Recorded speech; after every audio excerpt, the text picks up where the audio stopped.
Al-Qaeda's economic engine is in Africa. Both of these groups share the will and intent to strike our homeland. Their affiliates, once isolated nodes, now show increased connectivity. Just as concerning is the nexus between Al-Qaeda's Al-Shabaab and the Iranian-sponsored Houthis. AFRICOM is prioritizing willing and capable partners. We support partners with capabilities that only the U.S. can bring. ISR, targeting, precision strike. These efforts have driven ISIS leaders in Somalia underground, disrupting their command and control of the global ISIS network. In West Africa, Al-Qaeda affiliate JNIM has demonstrated increased capacity to control key terrain in the Sahel, most notably by strangling fuel supplies around population centers. The capture of a capital city would provide Al-Qaeda with all the trappings of a nation state to sponsor global terrorism. With a 75% reduction in our regional posture over the past decade, and without sufficient indicators and warnings, we risk being blind to the gathering dangers and threats in the region. AFRICOM's lack of expeditionary capabilities and diminished force posture compromise our crisis response. In a crisis, we can always surge assets, but you cannot surge trust. Our reduced presence on the continent also allows disruptive actors to drive the agenda, undercutting American interests. China views Africa as its second continent, securing control over critical minerals and infrastructure, potentially boxing us out of resources that energize our industrial base. Africa also serves as Putin's purse, where Russia exploits instability to extract resources, to include human lives, to fuel its war machine. To contend with these threats, AFRICOM must think and operate differently. With less than 0.1% of the department's budget, we must maximize every taxpayer dollar to deliver an outsized return on investment. AFRICOM continues to leverage low-cost, high-yield activities to amplify our impact on the continent. Programs like the International Military Education and Training and the State Partnership Program are reliable force multipliers that forge enduring relationships with African militaries and are proven models for cost-effective burden sharing. The AFRICOM exercise program is emerging as a battle lab to test and validate new technologies on behalf of both the Joint Force and our African partners. And finally, AFRICOM is focused on the critical convergence of security and economics. Our efforts span all elements of national power as we coordinate closely with state, commerce, energy, and treasury. The department's new economic defense unit has been an invaluable partner. To defend the homeland and promote U.S. interests and ensure effective crisis response, AFRICOM needs targeted investments in layered, non-traditional ISR, innovative force protection, programs that are able to enable willing and capable partners, the opportunity to conduct experimentation of emerging technologies, and the ability to respond to crisis at the time and point of need. Africa is a continent of opportunities, not only crises. With the continued support of this committee, I can assure you that every dollar you authorize for AFRICOM will contribute directly to the security, safety, and prosperity of the United States. Thank you. I look forward to your questions. Well, thank you very much. Let's get right into Iran, Admiral Cooper. And I think one of the basic questions is, was this exercise of ours, was this operation of ours a war of choice or a war of necessity? Let me get your military perspective. Did Iran have enriched uranium up to 6% prior to Operation Midnight Hammer? Yes, sir, they did. And is there a civilian use at all for uranium that is enriched to 60%? There is not, Senator.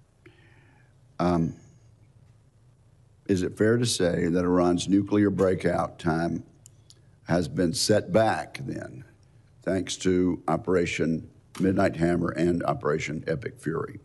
Without talking specifics, that's accurate, Senator. All right, and has Iran ever been willing to curtail its ballistic missile program through negotiations? They have not, sir. And then perhaps you can explain in some detail to what extent Operation Epic Fury has set back Iran's ballistic open setting. Yes, sir, Senator. Thank you. Thank you very much for that question. Sir, Senator, thank you very much for that question. Our military mission in Operation Epic Fury was crystal clear from the very outset and remained steady throughout. The mission was to degrade Iran's ability to project power on its neighbors and U.S. interests. It had three key components: degrade Iran's drones and the defense industrial base that supports that, and degrade their Navy and the defense industrial base that supports that. In each of those categories, we met all of the achievements. Each of those systems were significantly degraded. If I gave you just a couple of examples, the defense industrial base for their drones and their missiles and their Navy were degraded by 90%. They have about 10% left. For the Navy, my military assessment would be that the Navy will not begin to rebuild for 5 to 10 years. Many of you are served in states that build ships. It's complex. It's particularly complex when you don't have an industrial base to build it. My professional perspective on this also is that Iran would not return to the same level of Navy that it had for a generation. Now, this 10%, the sort of relatively inexpensive drones we've been hearing about. Senator, thank you for this question. I think I'd like to use the opportunity to myth bust on drones. Okay. The days of $35,000 drones that we saw in the last couple of years, particularly in the fight against the Houthis in Yemen, those days are behind us.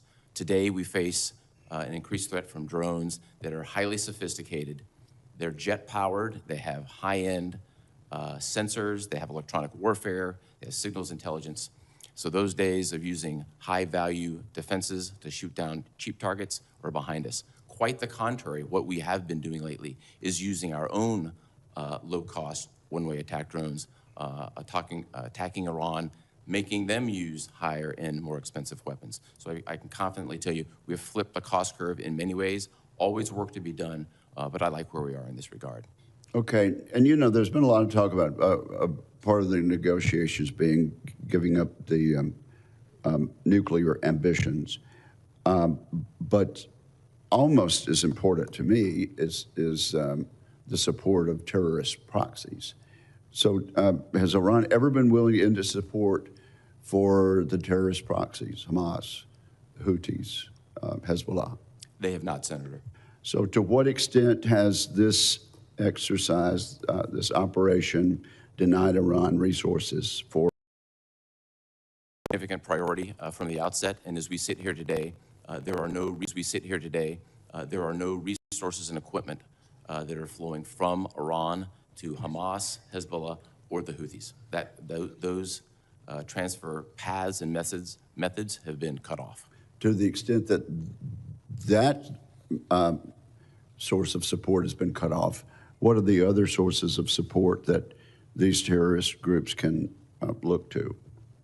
I think some of those pieces are best discussed in a more classified environment, but I think the key element of this is the main supplier of resources and training for decades and billions of dollars, and we've seen all this before our very eyes. Those pieces have been completely cut off today. Thank you very much. We'll take another round, but at this point, I recognize the ranking member. Thank you very much, Mr. Chairman. Admiral Cooper, is Iran militarily still able to inflict significant damage on infrastructure of the surrounding countries in the Persian Gulf?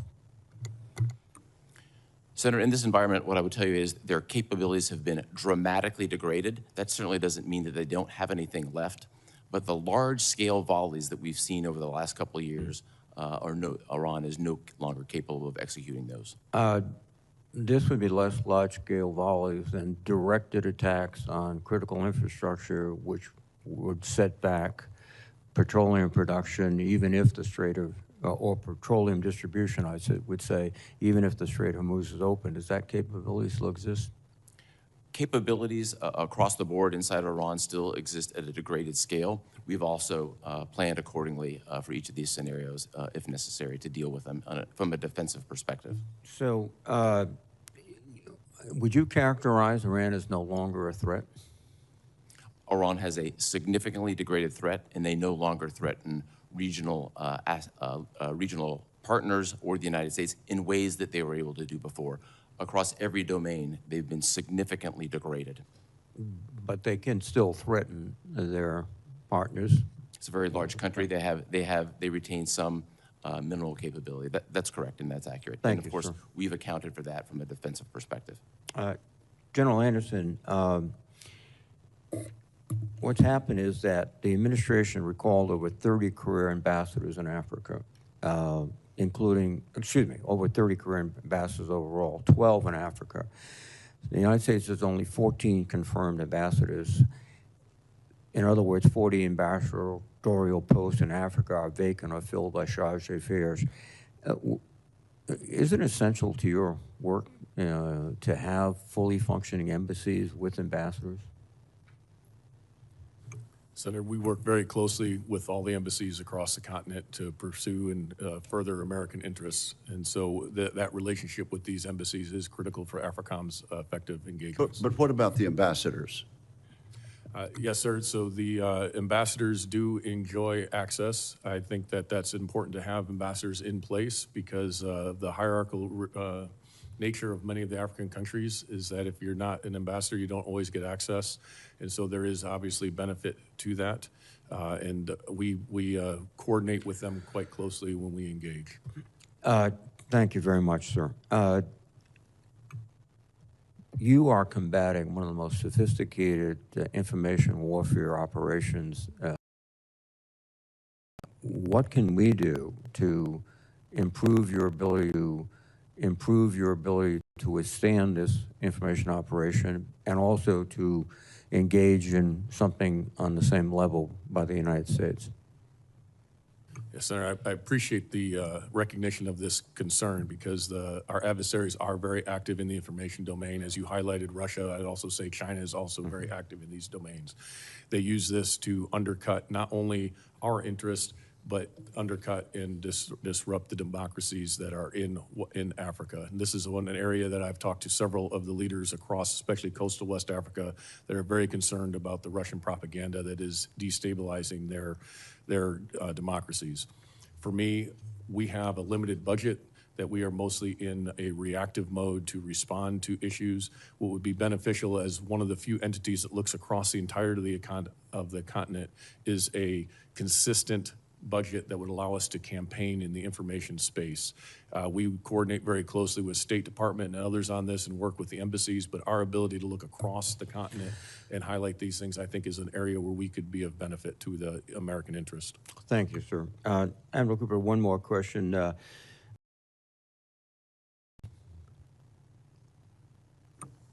Senator, we do have a nascent relationship with them in the context of evacuating the more than 5,700 ISIS prisoners from predominantly northeast Syria to Iraq. A small number of prisoners, mostly chronically ill and with multiple amputees, stayed in the primary prison known as Hasaka, and SDF is today serving as the guards. Just a follow-on question. Do you detect any sort of kind of resentment or to our rapid departure from SCS? I think, Senator, we've had a long-standing relationship with the SDF. The ceasefire that they have in place today with the Syrian government remains in effect, and we remain engaged. Thank you very much, sir. Thank you. Thank you. Senator Fisher. Thank you, Mr. Chairman. Welcome, Admiral. General, thank you for your service. Admiral, what did the Iranians' attempted missile attack on the island of Diego Garcia tell us about the ballistic missile program and their intent to use it? Did it come as a Appropriate to talk in this forum. There's clearly because there's clearly a classified component to this. I think we've all heard publicly what Iran described as their self-imposed limitations on their missile force. The execution of that particular attempted strike, which failed, was twice the distance of what they previously advertised that they said that they would self-constrain themselves to. Thank you. And as you look at the total operation, the conflict there, what lessons have you learned from that? And how have you used those lessons thus far to ensure that your command is prepared for the fight that we have today? Yes, Senator, thank you very much for this. It's fair to say that we have captured thousands of lessons, mostly tactical. I think there's no military in the world that makes adjustments as well as the United States military does. And whether they were in stride tactically with a lot of support from organizations back in the United States, or they're more at the operational level, we took a very hard look inward to see where can we improve our defenses. Force protection and protecting our people is my #1 priority. We focused on that first, made a significant number of adjustments to enhance what was already a very effective air defense umbrella. And that's where we are predominantly focused, as well as putting ourselves in a position to meet a wide range of contingencies going forward. Thank you, sir. General Anderson, ISIS is on the rise in Africa, and you've been very, very clear about that. How is your command working with our partners in order to address that? Senator, you are correct. ISIS is putting a concerted effort in its establishment on the continent. We have been working very closely with willing partners who have been willing to address this threat. So 2 examples of that in northern Somalia, working with the Somali and the Puntland forces there to go up into those mountains. What has been key there to putting pressure and isolating the ISIS leadership there is the partners' ability to stay in those mountains. And so our partnership to provide them the intelligence, some training, and some limited logistics that allow them to stay is helping isolate that leadership node in Somalia. We've also been working very closely with Nigeria, who has in the last few months opened up sharing and ability to go after and target some of these terrorist threats that are in northern Nigeria.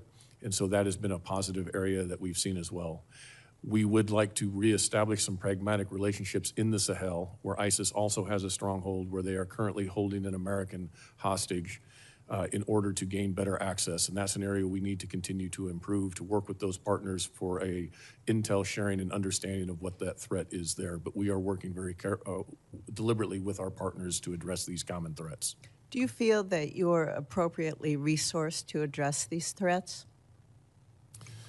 We have the minimum necessary resources in order to address the threats. In order to do this, because of the size of the continent and the complexity of those attacks or of those threats, in order to thwart these, we have to shift resources, and that entails taking some risk in those other areas in order to address the primary efforts. I'd like to have you address some of the connections that we see with the drug cartels, with the terror groups. Can you elaborate on those, especially with regards to the Central and South American cartels? Yes, Senator, that's an area that is emerging that is causing us great concern. So 2 points to that. Recently, there was a interdiction based on some intelligence that we were able to provide that the Spanish interdicted a shipment of cocaine that was 35 tons of cocaine. We believe that's about $1 billion of street value. We believe that's the largest interdiction in history. That came out of South America. It was transiting along the west coast of Africa towards another location that I could talk about in a classified environment. And so we're seeing more of that drug trafficking coming in, and the terrorist organizations are helping transit that. They're getting payments through that, and there's a symbiotic relationship that money then comes back to our hemisphere, to those drug cartels, but also helps provide fuel for those terrorists. Another area that I think is important to highlight is that in the last 18 to 24 months, we have assisted in, or at least tipped off many partner nations to drug activities and labs in their country. In this time, 11 of the 12 drug labs that have been interdicted have had Mexican cartel members on site, to include the largest drug lab that had ever been disrupted in South Africa, that there were Sinaloa cartel members on site. And so they are actually doing production now in Africa, as well as the transit of that across the continent. So we're watching this develop, and it's of concern as this fuels both the terrorists and the cartels. What's the destination of those drugs? Those drugs are destined for the Middle East, for Europe, but we're also seeing them then come in through the northern route back into America, those drugs into our nation. Thank you. Thank you. Thank you. Thank you, Senator Fisher. Senator Blumenthal. Thanks, Mr. Chairman. Thank you both for being here. Thank you for your extraordinary service in a difficult time. General Anderson, I want to express my condolences to you and your team and the families of Lieutenant Kendrick Lamont and Specialist Maria Collington. The Army's lost two young patriots and dedicated man and woman, and I'm certain that the recovery mission was difficult. And I want to commend your team for bringing closure to their families.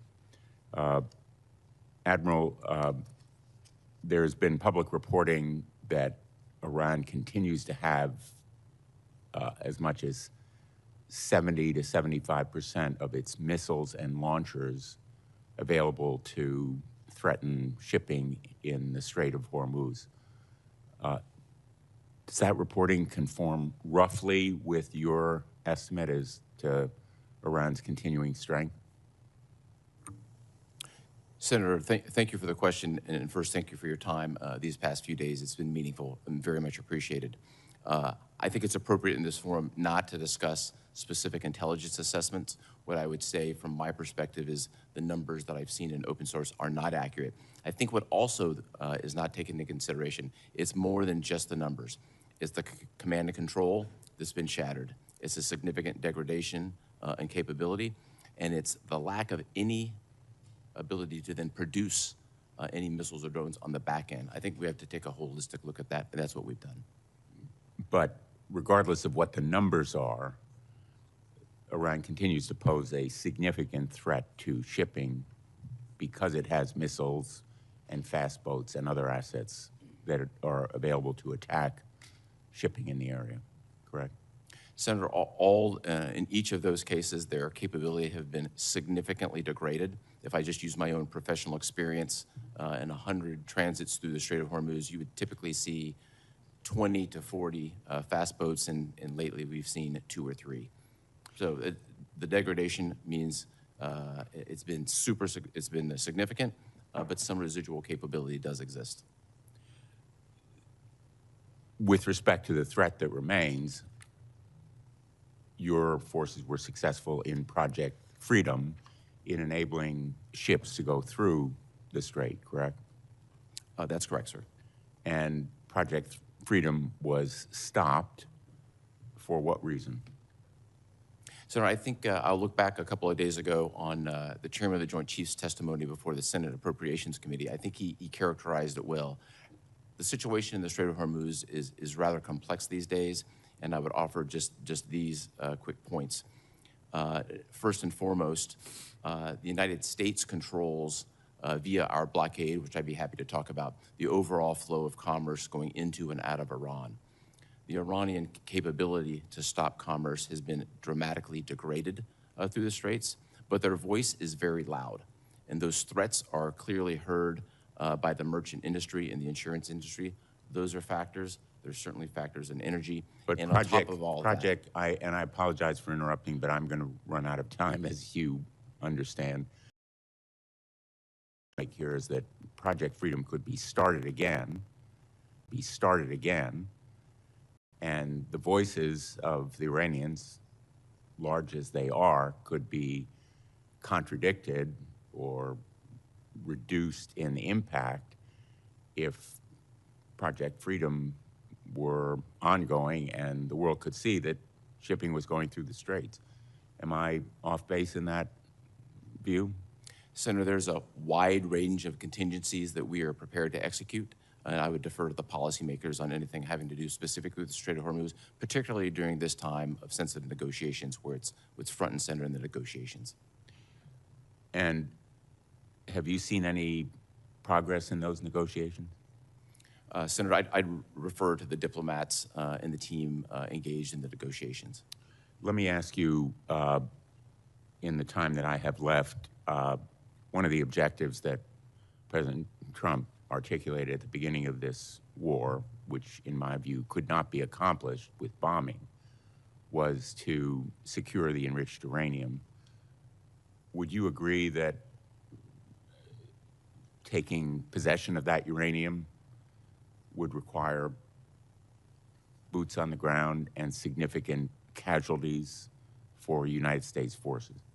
Senator, in this particular forum, I think it would be highly inappropriate, given the classified nature of any contingencies, to talk about the nuclear program. Well, let me just finish by making the observation that you have, I think, sought to be forthcoming to the committee in the classified setting where we had an earlier conversation with questions and answers. My view is that the vast majority of what you told us should also be told to the American people. They deserve to know. And our adversaries know a lot of what we know.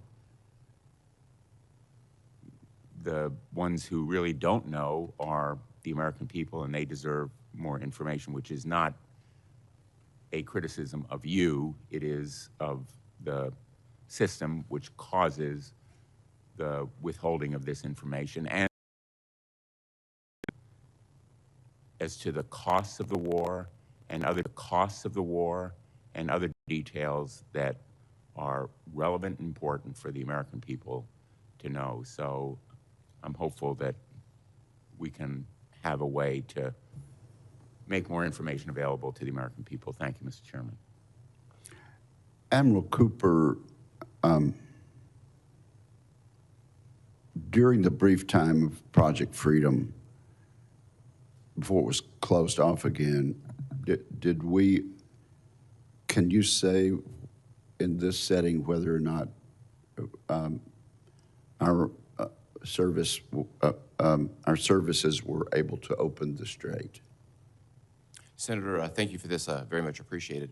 As has been publicly highlighted, the first two ships to flow from the Arabian Gulf, from the western part into the east through the Strait of Hormuz, were U.S. flagged vessels.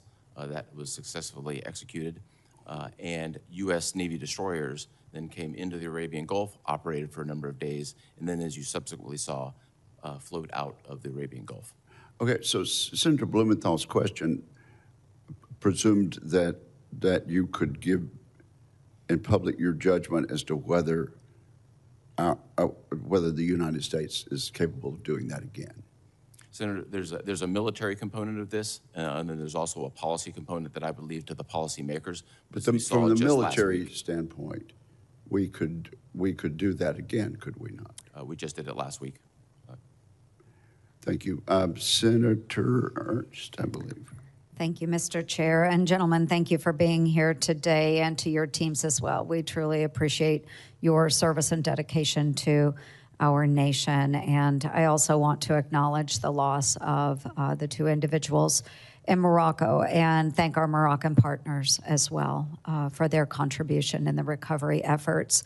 I do want to recognize, Admiral Cooper, those that we have lost during this current operation, or the former operation Epic Fury, as well as the two Iowa National Guardsmen that we lost in Syria this last December. We have also more than 380 who have been wounded in this fight. So for all of those service members that have given so much, and to their families, they will not be forgotten.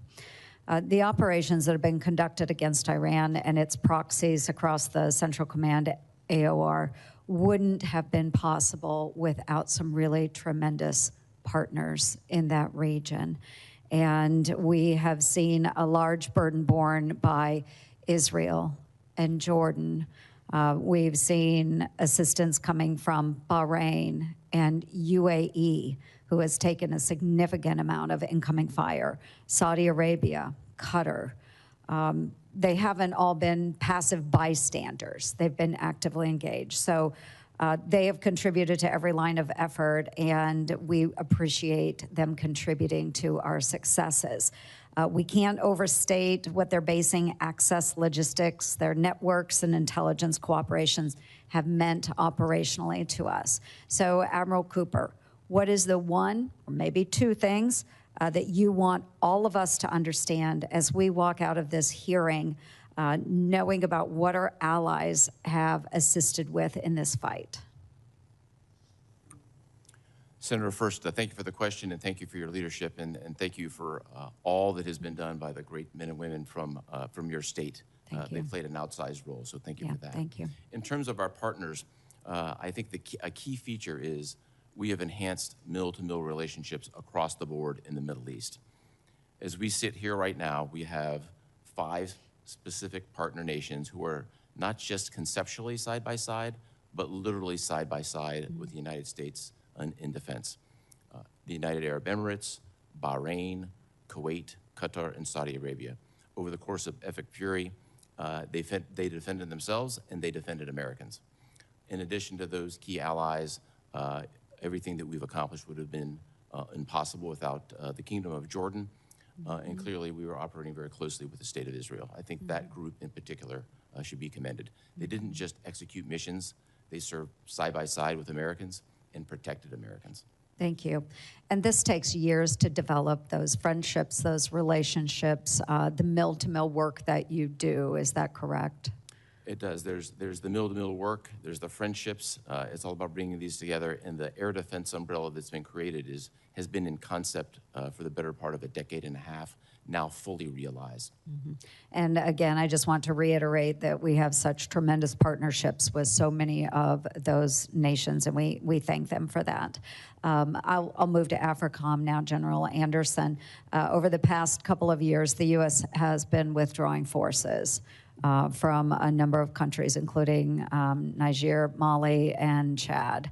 And Russia's African Corps has moved in to fill that vacuum. Where we don't exist, others will. But just a few weeks ago, they retreated from Kidal, Mali, under fire. They had surrendered to the very militants that they were sent to defeat. So we have some really interesting dynamics going on in that region, and AFRICOM is left with the responsibility for a lot more high-risk, high-threat posts than any other combatant command in the world. So walk us through, just very briefly, what AFRICOM cannot do today that it could 5 years ago. Well, Senator, I think there's one very poignant example that I can use very quickly is that 5 years ago, as a commander of Special Operations Command Africa, Philip Walton was taken hostage in Niger and transported by bandits who were being prepared to be sold to terrorist organization. We were able to identify him in 24 hours. We were able to pinpoint his location within 48. He was rescued in less than 96. That was largely due to the access that we had, also the partnerships and the relationships that we enjoyed. Today, Kevin Rideout is on day 205 of captivity, largely because we don't have the access that we had before and the relationships that are necessary, and that posture reduction has been difficult. And he was also taken out of Niamey. Unfortunately, he was then sold by the bandits to ISIS and is being held there today. And thank you for that. And Mr. Chairman, I just want folks to understand the lack of presence that we have in AFRICOM and that exact difference. So thank you, General Anderson, for a very, very specific example of what a lack of presence has meant. Thank you, Senator Ernst. There's a proposal for substantially more funding for your command. Is that right, General Anderson? Senator, that is correct. The presidential budget significantly increases our budget and addresses some of these key concerns. Well, that one example you just gave, would that be addressed by these proposed additional funds? So not entirely, Senator, because the access and relationships are what were key there. But we do, because of this, because of that lack of posture, need more investment in expeditionary capabilities, and that is being addressed in the proposed budget. But those relationships that the Senator highlight and maintaining those relationships are absolutely critical because you cannot surge trust in the time of need. Okay, well, you and I have gone back and forth about unfunded requirements. And so I guess your testimony is that that's not a matter of funding, it's just a matter of relationships. Senator, that is a matter of relationships. The funding that we would ask for that would help us is the contingency response ability, expeditionary, but also some targeted programs to work with key partners who are willing and able to address the threat, to increase their capability and capacity to do that. So those are the investments. Those are all included in the proposed budget. So right now, I don't have many Very well. needs. Very well. Senator Kaine. Thank you, Mr. Chair, and to our witnesses. President Trump's decision to unilaterally take the United States into a war with Iran is deeply unpopular in Virginia. We are a very pro-military state, a very pro-military state. And as I've traveled around Virginia and talked to Virginians, the unpopularity sort of gets crystallized into, have we learned nothing from 25 years of war in the region?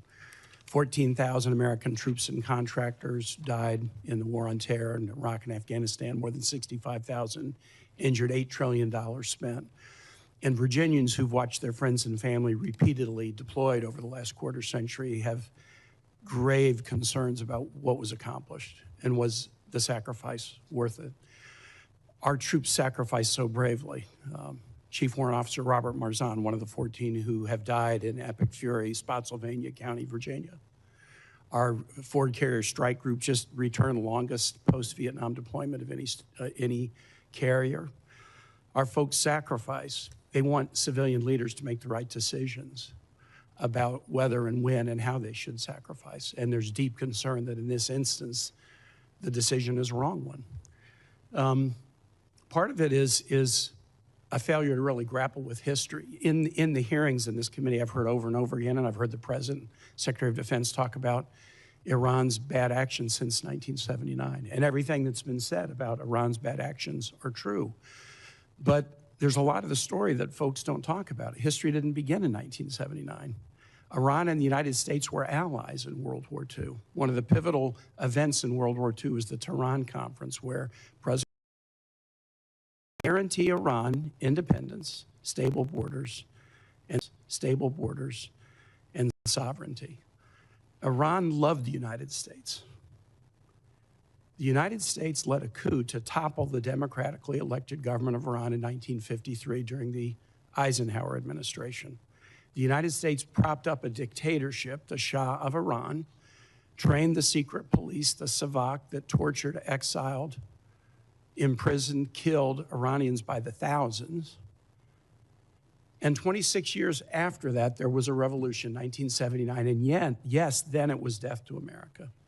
The U.S. funding a dictatorship and toppling a democratic elected government led to an Iran that has been very hostile, and all the events my colleagues have talked about since then are accurate. But just as Iran seized our embassy in violation of international law, then the United States funded Saddam Hussein for Iraq to wage war against Iran in the 1980s, killing hundreds of thousands of Iranians. And just as Iran funded proxies that bombed a Marine barracks on our embassy in Beirut, the USS Navy shot down an Iranian civilian aircraft in 1989, killing 290 civilians. And the Iranians attacked U.S. troops arrayed near their border, and we've attacked and killed their leadership. I'm not saying that Iran is good. Iran is horrible. Horrible to its neighbors, horrible to people outside its borders, and even worse to its own people. But if you ignore the history of the back and forth between the U.S. and Iran, you will not get this right. If more war between the U.S. and Iran were the answer, we would have found the answer sometime between 1953 and now. Here's something I think it's important for my colleagues to know. We did look for a path, a diplomatic path, to end this hostility that's been going on since 1953, and President Trump tore up a diplomatic deal over the advice of his Secretary of Defense and Secretary of State. And many of us said at the time, if you do this, it is likely to lead to Americans dying. If you make diplomacy impossible, you will make war inevitable. And I believe the troops who have been killed in epic fury would be a diplomatic deal. Admiral Cooper, and to my colleagues on the committee, here's something that's pretty amazing that we shouldn't settle for. The administration is refusing to allow members of this committee to see the OLC opinion stating the legal case for war. We've always had the ability. We're armed services members. We're being asked to fund a $1.5 trillion budget, but our request to the DOJ to see the OLC opinion justifying this war, they have refused to allow members of the Armed Services Committee to see it. U.S. senators, appropriators, we're not allowed to see it. What are they hiding? If they will not allow us to see the legal rationale for the war, what are they hiding? And Mr. Charles just conclude and say, I hope we might, as a committee, whatever our agreements about the wisdom or the legality of the war, I hope we might, as a committee, agree that we should at least, in a classified setting, be able to read the legal opinion upon which this entire 76-day war is based. Thank you, Mr. Chair. Yes, thank you, Senator. You are unable to answer because you've raised policy questions. And so just for the benefit of those listening in, we have had the civilian leadership before this committee to answer questions like that. And these two gentlemen would have to decline. If you had formed that and stated that in the form of a question, they would have to decline to answer because that is a matter of policy. Who is next? Senator Moody, you are recognized. Thank you, Mr. Chairman. And thank you for being here today. Admiral Cooper, General Anderson, thank you for your leadership to the men and women of CENTCOM and AFRICOM. Thank you for everything that you have done over the course of your careers and are continuing to do to serve our country. And I see there are so many men and women with you, behind you, to support these efforts today, to speak with us, to meet with us, to answer our questions. I know a lot of the fight you're leading, certainly with CENTCOM under your command. I'm always proud to say that that is from my home, based in my home county in Florida, Hillsborough County, Florida. That's where I was born and raised. It's been there since 1983, 43 years of commanding operations like we're involved in today. So proud to have you here, sir. Florida is so involved, from SOCOM, Space Forces Central, Patrick Space Force Base, Cape Canaveral. We're both the command hub and launch pad for most all conflict. So we are proud to be that, proud to be a stakeholder in everything that's done within the military. And so on behalf of all the service members in Florida, civilian and their families, we want to say thank you to them. You know, I am the newest member of this committee. It's always interesting to me to hear the different perspectives from other members on this committee. You would think from some of the questioning previously that the United States willy-nilly abandoned all diplomatic efforts, didn't think through that. There was no justification. And I'm wondering, I know, if you could tell me, Admiral Cooper, what is your background working with CENTCOM and all of the leadership positions you've held? Senator, first, thank you for the question, and thanks for your time yesterday, and thanks for your leadership. Thousands of Floridians are serving in the Middle East today, and they're serving honorably and what specifically have been your roles with CENTCOM? I've been focused on the Middle East for the last 5 years, 3 years of which were serving in Bahrain as the fleet commander, and then about 16 months as the deputy commander prior to my current position. And how long have you been familiar with Iran and its leadership and its attacks against the United States? I've studied it or been a part of it for the better part of 3 decades, particularly acutely in the last 5 years. And leading up to February 28th, months prior to that, what was jarring to you that you saw different than what had been for those many decades that you've been involved? I think it's important to note, just in the 30 months before Epic Fury commenced, Iran and its proxies had been attacking U.S. service members and diplomats about 350 times. Can you repeat about that? About every third day. Iran and its proxies attacked American service members 350 times in the Middle East. I don't think that Americans were aware of that in the 30 months that they had attacked Americans or their service members 350 times. Does that surprise you that I would say that? That I don't believe the everyday American going to work knew that? It's disappointing, but between the actions of proxies in Iraq and Syria, as well as the Houthis, that's simply the fact of what happened. And the months leading up to that decision, that very serious decision on February the 28th, what were your concerns regarding the proliferation of missiles or the ability of the United States to do anything if that nuclear threat escalated? Senator, in this venue, what I would say is, since our number one priority is to prevent a nuclear-capable Iran, I always, every day, focused on that problem. But what we saw in the weeks and months leading up to Epic Fury was an increase in the production capability of ballistic missiles, which presented a very significant risk both to the partners and ourselves, and this is why it was part of our military objectives to eliminate those missiles and equally, if not more importantly, eliminate the ability for Iran And to those generate couple any of more. months leading right up until that, you saw a dramatic escalation in that ability on Iran's part? That's correct. Between starting in about November and December, you started to see an increase in Iran's capability and intent to produce more ballistic missiles. And if we couldn't have neutralized that threat diplomatically, does there come a point where that's not an option anymore, where there may be a slippery slope where we can't get back to our ability to be effective to quell that threat? Without crossing into classified lanes, the short answer is yes. Iran had a large-scale capability to produce ballistic missiles beyond which could potentially be defended. I think that's a very important point. The second point is that capability has been virtually eliminated. And I believe I heard you say at this point you believe Epic Fury has satisfied its mission? Senator, we met every military objective for Epic Fury. And what is the difference between where we were on the 28th of February and right now? If I used a couple of examples, the Iranian Navy went from harassing throughout the region and being a regional power to having no Navy. Thank you. Thank you, Senator Moody. Senator King. Thank you, Mr. Chairman. Admiral, you used the word myth-busting a few minutes ago, and sort of a common rhetoric today that no administration prior to this one has confronted the threats of Iran. In fact, the most effective confrontation with the threat from Iran, the nuclear threat, was during President Obama's administration with the JCPOA.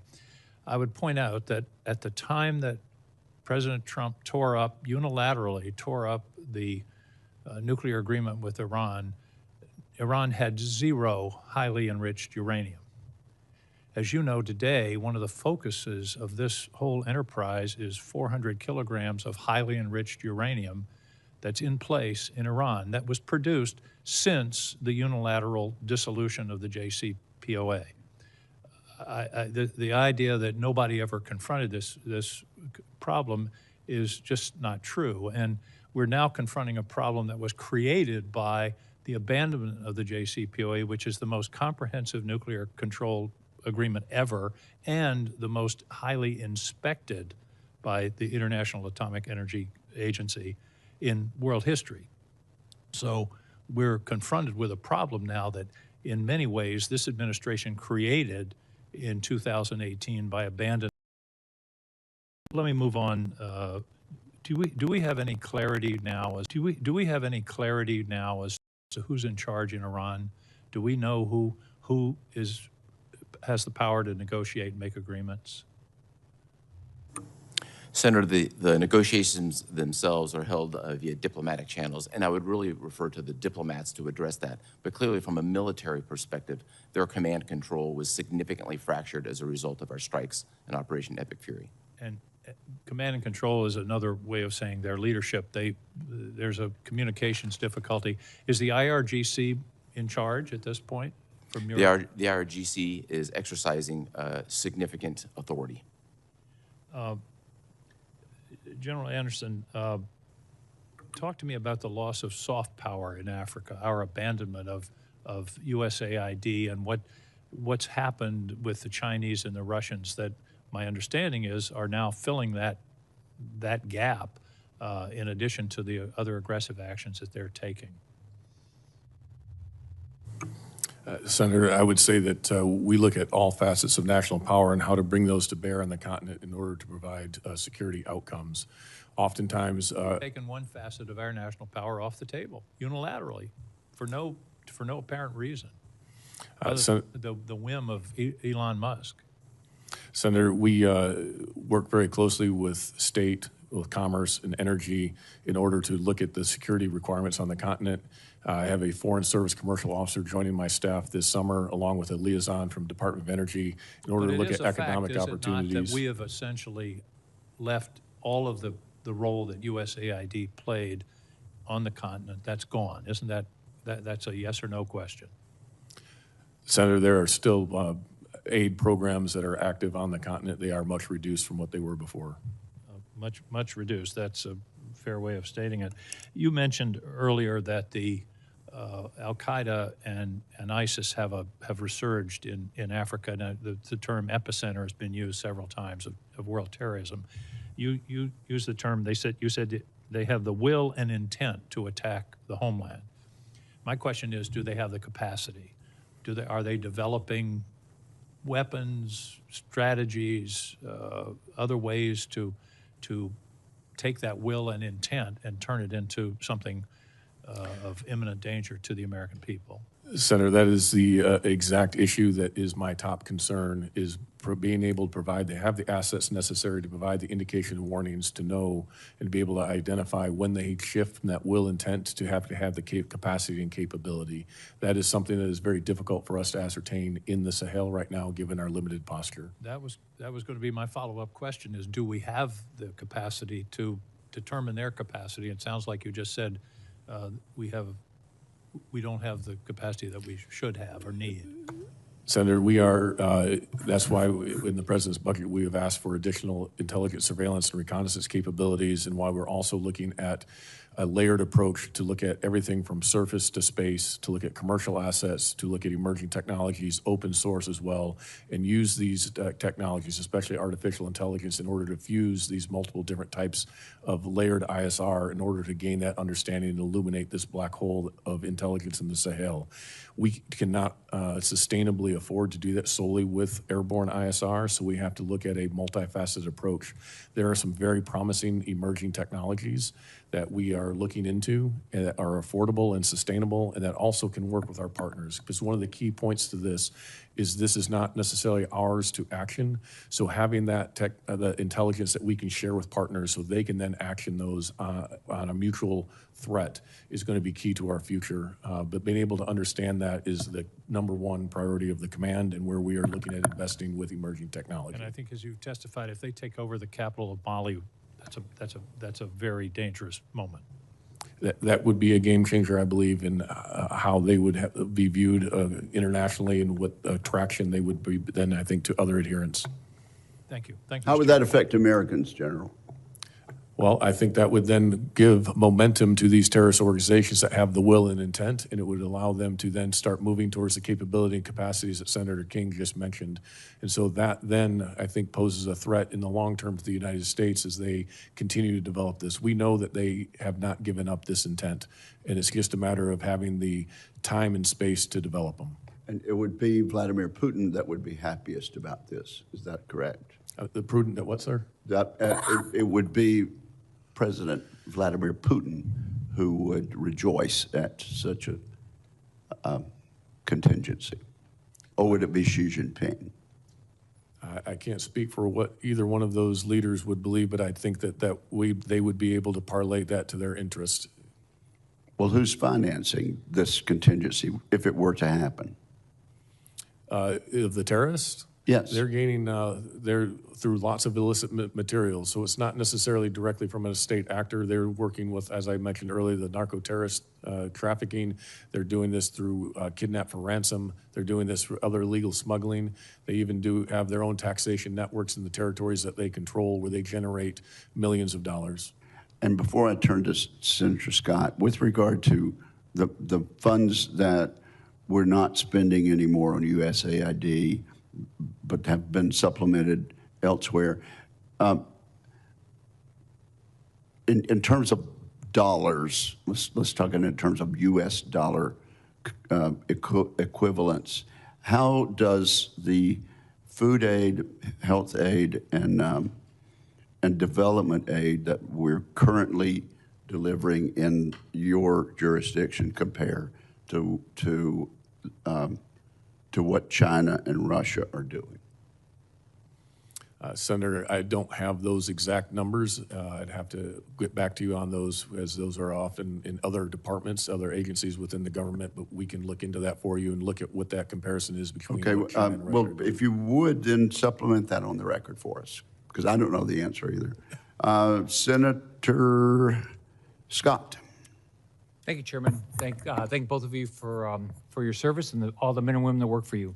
Admiral Cooper, can you, I know this is not a classified setting, but can you talk a little bit about what other countries have done to help us either with intelligence or with military capabilities?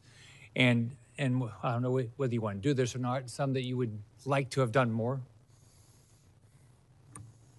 Senator, I think the most prominent 7 countries that have been most helpful and served side by side are 5 of the 6 GCC countries, UAE, Bahrain, Qatar, Kuwait, and Saudi Arabia. Also indispensable in our effort has been the Kingdom of Jordan and clearly Israel, with whom we conducted the strikes. We're always eager to expand partnerships. There's a couple that I think I could address in a classified setting that were less than stellar. Okay. And do you feel like we've been a great partner to them in helping them build up their capabilities over the last 20 years or so? Senator, I think it's been an excellent two-way street, and if I look at mill-to-mill relationships, it's been very strong. I'd simply highlight the result of years of effort in collaboration and partnership, put our partners literally side by side with Patriot defenses, with our partners defending Americans. I think that sends a lot. I think that sends a good signal and says a lot.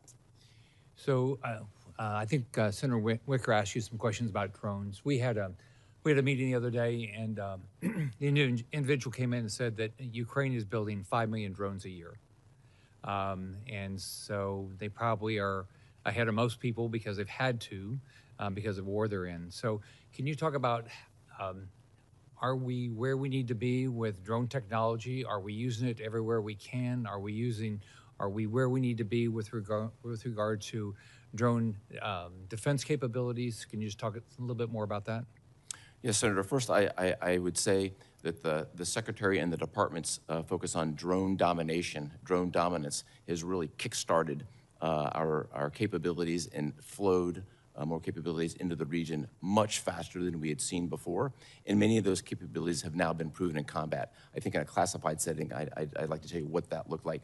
But as we sit here today, we have drone capabilities in the air, on the sea, and under the sea as a result of this initiative. Do you have any feel for whether the impact you've had on Iran is impacting their ability to help Russia in their war against Ukraine? So I think best to discuss that in a classified setting. Clearly, Iran and Russia have had a years-long relationship, particularly when it comes to drones. So what are you most proud of? What are you most proud of that you've accomplished since you've had this role? Absolutely, number 1, 2, and 3. I'm most proud of the men and women who executed an extraordinarily complex mission, the first major combat operations that the United States has seen in a generation, establishing, in my mind, the latest, greatest generation of American warriors. Same question, General Anderson. What are you most proud of that you've accomplished so far? Senator, I think I would agree with Admiral Cooper that it's the men and women of the very small footprint and very small amount of resources punch way above their weight class and have outsized impacts on the continent. What we just did in African Line in Morocco was significant in our largest exercise on the continent of bringing over 40 nations together to include over 36 African countries and nations as far away as Brazil and Japan. That ability to convene is one of the great powers of the United States, and it differentiates us from many others. So I am proud of the fact that we can do that and that we can not just pursue our own readiness, but actually bring multiple nations together to address common threats. Thanks, both of you, and thanks to all the men and women that work for you. Thank you very much, Senator. We have Shaheen and then Hirono. Thank you, Mr. Chairman. And again, thank you to both of you for being here and for your service. I wanted to pick up on Senator King's questions about the closing of so much of our foreign assistance in Africa, General Anderson, and Senator Wicker asked what we're seeing in terms of China. I have a couple of examples that I think are worth pointing out how much that has meant in terms of China's ability to make inroads, because China has actually eclipsed Russia as the largest weapons exporter to sub-Saharan Africa, which I'm sure you're aware of. And 70% of all African armies now operate vehicles from the PRC as opposed to the United States. Beijing's looking to expand military grants, training, and joint exercises between the PRC and African countries. And we don't have the kind of foreign assistance soft power that we did before the elimination of USAID.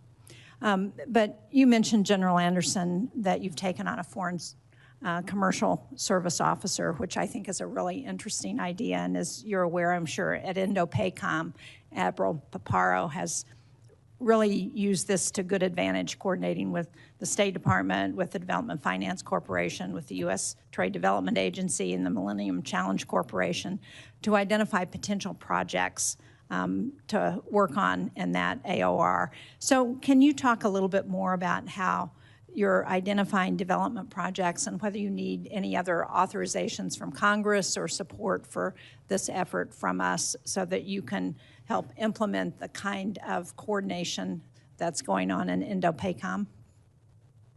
Senator, yes, I very much appreciate your interest here, because this is an area I think is emerging on the continent with just the demographics of the continent and the growing economies. Being able to identify the intersection of security and economics is absolutely vital. All of the agencies you mentioned are ones that we are coordinating with to make sure that those investments go into the continent and have the greatest effect, but they're also informed by what are the security implications. So sometimes it may not have the same economic return, but that return may come in security. And that's where we come in, is being able to convene some of these different agencies as well as private industry to be able to articulate what those security concerns are, what those implications are, and then also the fact that we are able to execute exercises and other things around the continent helps go into the calculus of those investments and buy down some of that risk. So that is what we're looking to develop. So do those agencies routinely check with you if there's a major project that they're looking to fund in Africa? So historically, no, and that's why we're standing up a very small unit within the headquarters in order to have that point where they can help facilitate these discussions, because often they didn't know where to have them. And is that something that Congress can be helpful with in terms of trying to encourage that sort of coordination? I think there are ways that encouraging that coordination would be very helpful, and being able to articulate this across the committees that oversee these various agencies and understanding how that interrelation of national power can come together, that it's not always the military lever that produces a security outcome, but being able to have that dialogue, I think, would be critical. The other area that I think would be very helpful also is incentive structures that help energize our industrial base to help produce equipment, but often our systems take so long, and are so long to deliver, because often the incentive structure is not there, that they turn to China out of necessity, not because of desire. They often see that as inferior equipment, and they would much prefer to buy American. We need to incentivize our industrial base to meet that demand. Yeah, I agree. And as you know, it's an issue not just in that respect, but in a whole lot of other areas in terms of the challenges with the industrial base. Admiral Cooper, one of the things that's gotten a fair amount of attention in recent weeks has been President Zelensky's working with some of our allies and partners in the Middle East in response to the war in Iran on the expertise that the Ukrainians have developed to address counter-drone responses. Can you talk a little bit about what you're seeing with respect to that, and whether our allies and partners find that kind of support helpful from the Ukrainians?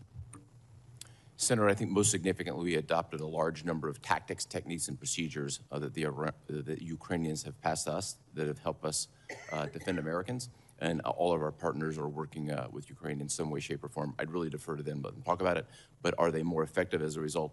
Yes. Thank you. Thank you, Mr. Chairman. Senator Hirono. Thank you, Mr. Chairman. Before I asking my questions. I want to again take a moment to highlight the true costs, both for the military and everyday Americans, of the president's illegal war with Iran and summarize how we got here. 13 brave U.S. soldiers have been killed and more than 400 have been wounded. The DoD is now estimating that this war has cost over $29 billion and costing more every single day.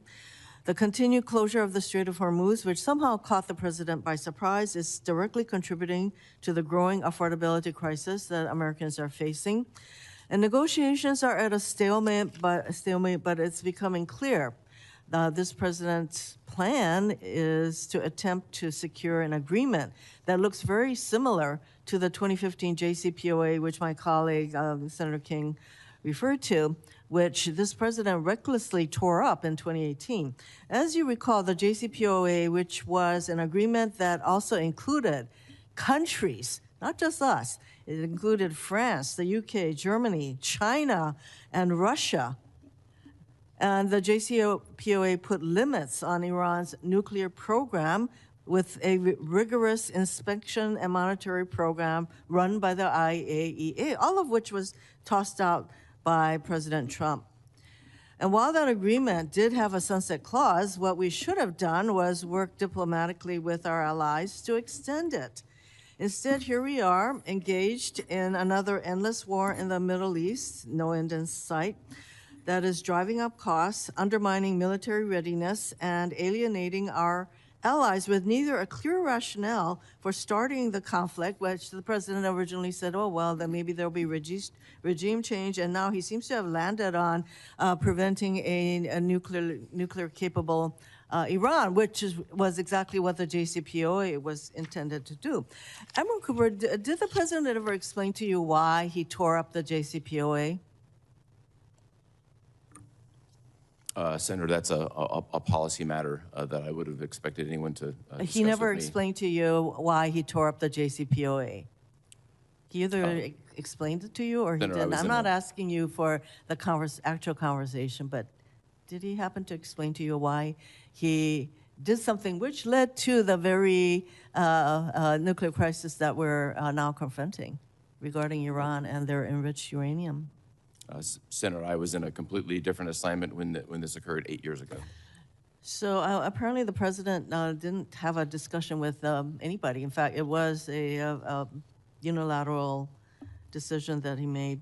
Now, you have vast experience, Admiral, and the Navy, et cetera. And before we attacked Iran, did it cross your mind that Iran may close the Strait of Hormuz?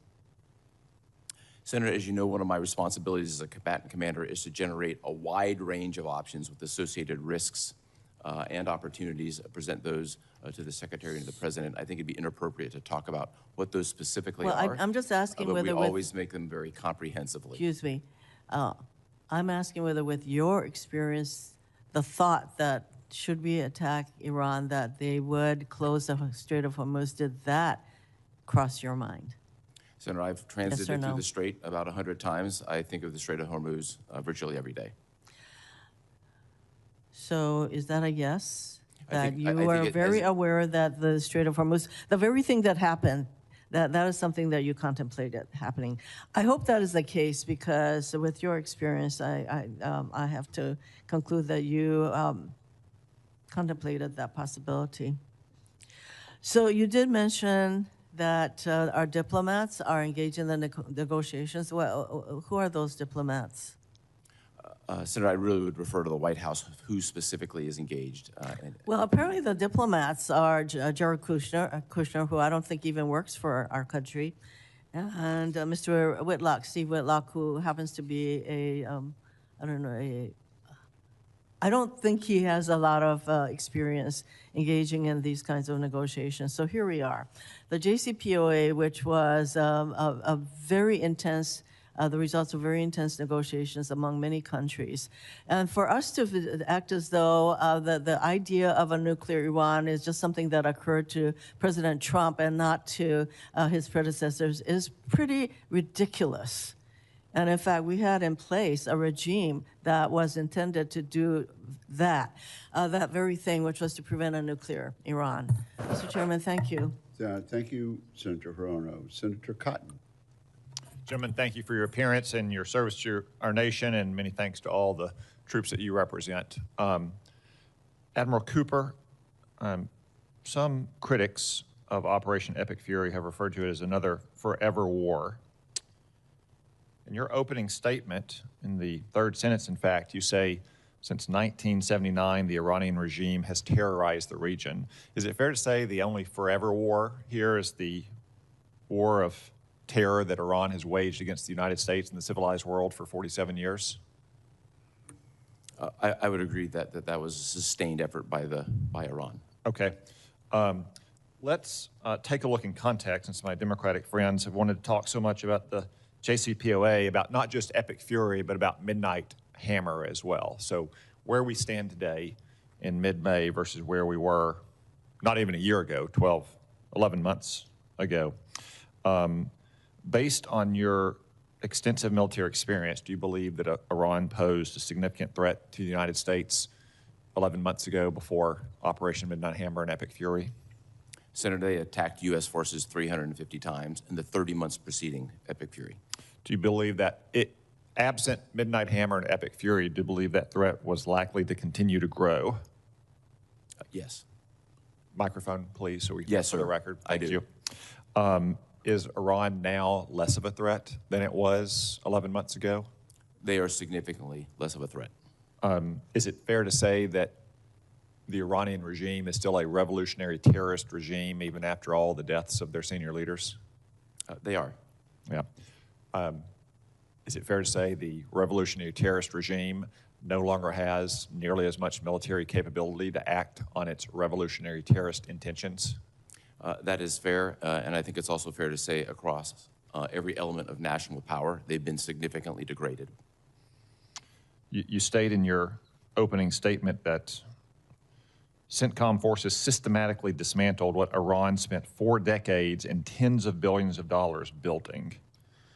How long do you assess that it will take them to get back to where they were in terms of their military and other capabilities just 11 months ago, before CENTCOM dismantled it all? Senator, I would assess that the drone and missile force will take years to reconstitute. The Navy likely will not get back to its previous size for a full generation. Is that why you say in your opening statement that CENTCOM assesses Iran can no longer project power across the region nor pose a persistent threat to the United States or our partners than it did prior to Operation Epic Fury? They certainly cannot do it at the level of mass that we all saw, with hundreds of missiles and drones raining across the Middle East. That doesn't mean they don't have any capability, but that broad power projection capability no longer exists. And the whole world saw that just in a number of days after the beginning of your operation, correct? In the number of, I think it was a near 90% decline in Iran's attacks on the United States and its neighbors in the region? That's correct. Early on, the attacks were in the hundreds, and they went to the teens. Okay. I know that there's been a lot of questions about the Strait of Hormuz. To be clear, the Strait of Hormuz was never part of our objectives, but we knew, as anyone who looks at a map would know, that Iran has the power to temporarily close the Strait of Hormuz. Is that correct? That's accurate, Senator. Is it fair to say that the United States and our partners have the power to permanently open the strait? Without getting into specifics, we have the military power, yes. In the meantime, has done to Iran? Yes, sir. The blockade was implemented within 24 hours of presidential direction based on a plan that we had on the shelf. The blockade itself is designed to prevent any commerce from leaving Iranian ports going to global distribution, and any commerce from coming around the world going back to going back into Iran. There's been zero trade going into or out of Iran in the last month. And just finally, what is Iran's current ability, since it retains its revolutionary terrorist ambitions, to support its terror proxy network in the region versus where it was just 11 months ago? As we sit here today, they are unable to resource and supply Hezbollah, Hamas, or the Houthis. Chapter to be seen of what that looks like in Iraq. New prime minister wants to distance himself from Iran, but we'll see. That's what it is committed to. We'll see what that looks like. So they can't support their terrorist proxies. They're years and years away from reconstituting, if at all, their missile and drone forces and their nuclear program, and they're a generation away from rebuilding their Navy. Seems to me like a little bit better position than we were relative to Iran under Barack Obama and Joe Biden's disastrous nuclear deal. Thank you. Thank you, Senator Cotton. Senator Slotkin. Thank you, gentlemen, for being here, and thank you for what you're doing. I'm going to direct my questions to Admiral Cooper, excuse me, and I'm going to give a good pass to my fellow Michigander from Ypsi, Michigan. We're happy to see you in service. Thank you for what you're doing, and you're always welcome back home when you retire. I think I feel like whatever feelings I have about the imminence of the threat from Iran or not, we want our military to come through this war as successfully and safely as possible. I am interested in making sure we get out of this quickly and safely. And I have actually no doubt that with all the firepower we've used in this war, that we've degraded their nuclear capability, their ballistic missile capability, their terrorism capability. And as someone who served 3 tours in Iraq, I saw that terrorism up close and personal. But it is hard to say, sitting here with the Strait of Hormuz closed and every American feeling a deep, deep spike in the price of gas, and that we're only in the beginning of that we can't say we are overall better off until that strait is opened. And while I believe we could militarily open the straits, it seems to me that the Iranians have strategic geography. They have the ability, even though it's degraded, to project power onto things like the oil infrastructure in places like Saudi Arabia or Kuwait or anywhere they want, further hurting the world economy, the United States. Do you believe, is that correct, that while militarily we may be able to physically open the straits, that they still retain the ability to affect infrastructure in the region and therefore kind of have a veto power over the world economy right now? Senator, from a military perspective, I would characterize Iran as having a remnant capability across multiple domains. In terms of veto power, I'd really would defer to policymakers for that characterization. But, sorry, can they strike oil infrastructure across the Persian Gulf? They have a very moderate, if not small, capability to continue strikes. And we, of course, have accordingly prepared for such a contingency. Okay, but if we have the power to militarily open the straits and their threat is, quote, moderate or small, why wouldn't we just do it?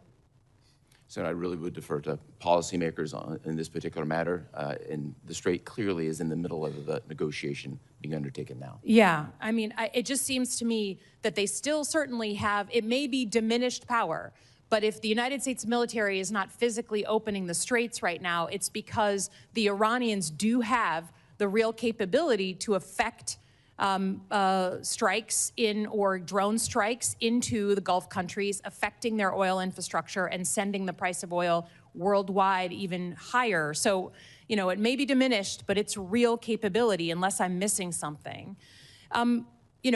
Can you describe for me, I'm very sensitive about the way that countries like Russia or China may be enabling the Iranians to target and kill American forces or to provide intelligence on their locations in real or near real time.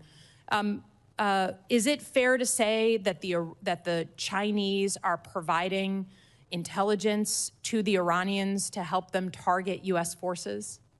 So I think best to talk about anything regarding intelligence in a classified manner. What I can say is the Iranian military is largely made up of Russian and Chinese equipment. Okay. I think, you know,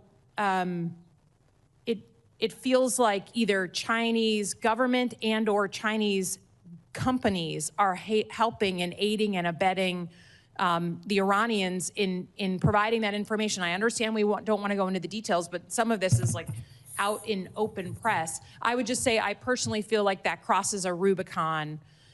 Anytime we have another country providing that kind of intelligence to an adversary, I think that should play very heavily in our calculus and our conversations. I know the president is with the Chinese government right now, but I hope that no matter what party we're from, that's just a Rubicon. We all believe once you cross it, we're in a very different conversation, and I hope that's playing out in Beijing. I yield back, Chairman. Thank you. Senator Banks. Thank you, Mr. Chair. Afghanistan, increased activity from ISIS or any other groups that concern you? Anything at all that you can tell us? Senator, just thank you for the question. Afghanistan remains on the forefront of what we're watching in terms of terrorist activity. I think best to address that in a classified forum. For right now, our partnerships in the region are suppressing that threat. Can you give any update at all for the record? No. Remains an area of concern for CENTCOM. You're tracking, paying attention to it. We're not completely ignoring Afghanistan. Remains an area of concern. We're paying close attention through a variety of partnerships. We're suppressing any threat. Thanks. Thank you for your leadership. I mean, I think this is an incredible moment. You're doing an incredible job when it comes to Iran and degrading their military, their defense industrial base. You cite in your testimony that the U.S. has, quote, delivered a long-term rollback of Iran's ability to project power in the region and beyond, end quote, damaging or destroying over 85% of its ballistic missile, drone, and naval defense industrial base and 82% of its air defense missile systems. That's pretty damn good. That's a strong statement, and I'm proud of your efforts. The NDS talks about the concept of simultaneity, in which our adversaries could undertake simultaneous aggression across multiple theaters. Does Operation Epic Fury's degradation of the Iranian military and defense industrial base reduce the problem of simultaneity? Senator, I think it remains to be seen what happens going forward with Iran. But what I think we've seen is a combination of ability for the United States to project power and influence and defeat an adversary very quickly, 38 days. The effects on other theaters, I think I would really refer to U.S. European Commander and the Pacific Command Commander. But clearly the United States is agile and we can move from theater to theater very quickly. Can you unpack this concept of simultaneity? Well, the United States Explain it to us. The United States has significant capacity. We have forces deployed around the world addressing a variety of issues. We're focused today largely on Iran, but clearly General Anderson is actioning key and critical matters in Africa. We're doing it in Europe, we're doing it in Asia, and we're doing it in South America. And all at the same time. We're able to do that at the same time. That's how the United States military rolls. You also write in your testimony that Iran's ability to reconstitute its military capability will, quote, depend in large part on decisions we and our partners make. What should we be doing to press our advantage? I think there's a policy component to this, Senator, and potentially a legislative component. Then there are a restricted number of countries, there's a finite number of countries that have historically had trade with Iran. Addressing those countries and what they are trading, how they're doing it, and what that looks like, I think is something we should take a look at. Yeah. Because if they don't have the parts, they're not going to build the weapons. Well put. I was very proud to see the Lucas drones deployed and used in CENTCOM. The Indiana National Guard played a really important role in testing the Lucas drone at Camp Atterbury in my state. What, if anything, can we extrapolate from the performance of our Lucas drones in other conflicts? Yes, Senator, so the Lucas drones were the United States' first opportunity to use our own one-way attack drones against an adversary. I remember well the training that happened at Camp Atterbury. I was watching it like a hawk. That training has produced additional capability that we've now employed against an adversary very effectively. What else can we learn from it? Well, there's a lot more to be learned from it. I'd love to take it in a classified setting, and in particular, given where we are right now vis-a-vis Iran, I think I would just like to keep that in a classified setting. For more than a month, our warfighters in the Middle East were hammered by small drones. How can we ensure that doesn't happen again if combat operations resume? Yes, Senator, a little bit of a myth buster on this. Iranian drones are significantly capable. In the days of $35,000 Walmart-like drones, those things are behind us. Iran has a very capable drone force. We have very capably defeated it. Good. Well put. Thank you very much. That's all I have. I yield back, Mr. Chairman. Thank you, Senator Kelly, and then Senator Gillibrand. Thank you, Mr. Chairman. Admiral Cooper, General Anderson, thank you both for being here today. Admiral Cooper, I want to start with you. I've got questions for both of you, but I want to talk a little bit about the civilian harm mitigation team at CENTCOM. My understanding is that you've gone from 10 down to 1 as part of a department-wide reduction in chimmer, that their role is to try to minimize harm to civilians when we're conducting combat operations. Is that correct? You've gone from 10 to 1? Yes, sir, that's the billet, but there's a larger component to this. Over a course of years, we've gone from compliance to civilian casualties and risk mitigation being just part of the culture. There are dozens, if not hundreds of people who are involved in this process. What did those 9 individuals do who were removed from their jobs? They're now integrated in other capacities. They've retained other capacities in the joint, what we would call joint fires. But what were they doing when they were part of the civilian harm mitigation team? They're playing a key role in helping us move from compliance to culture on CIFCAS, focusing on it every day, which they continue to do. So by your estimates, how many civilians have been killed or injured over the course of this war? The investigation on the one incident that we've had after more than 13,000 strikes is still underway.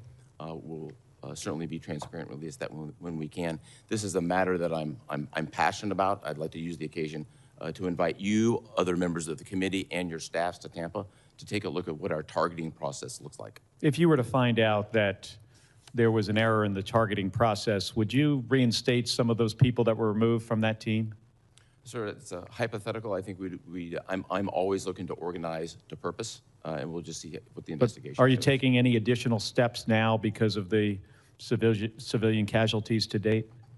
We have taken additional steps. Our additional steps have been very proactive throughout Epic Fury. Our staff specifically warned the Iranian people more than 100 times about the threat of them being used as human shields. I personally warned the Iranian people on March 8th, 11th, and the 23rd that they had the potential to be human shields, and that communication was very effective. So again, we're moving not just targeting, but a proactive measures to minimize. All right, well, thank you for doing that.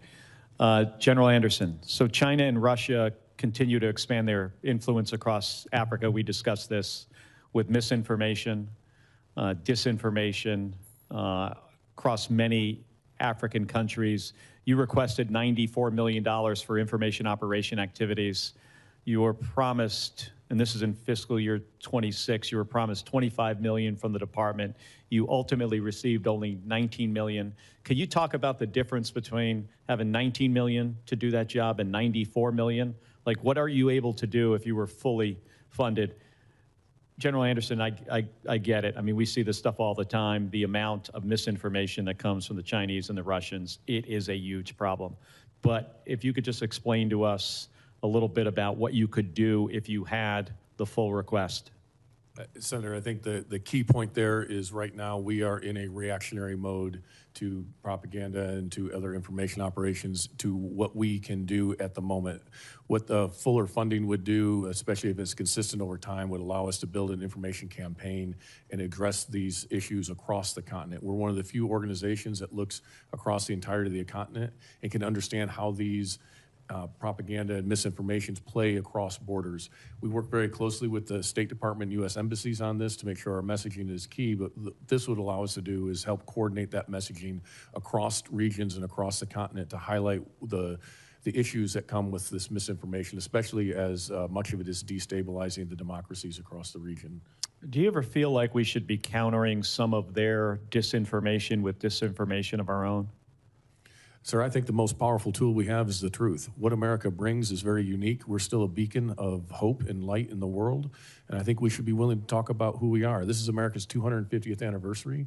There's a long history on the continent that is, I mean, it's good and bad, but there's a lot of good that we can talk about of what America brings. The fact that John C. Robinson founded the Tuskegee Airmen, 2 years later founded the Ethiopian Air Force, and then went on to found Ethiopian Airlines, which is now the pride not only of Ethiopia but Africa.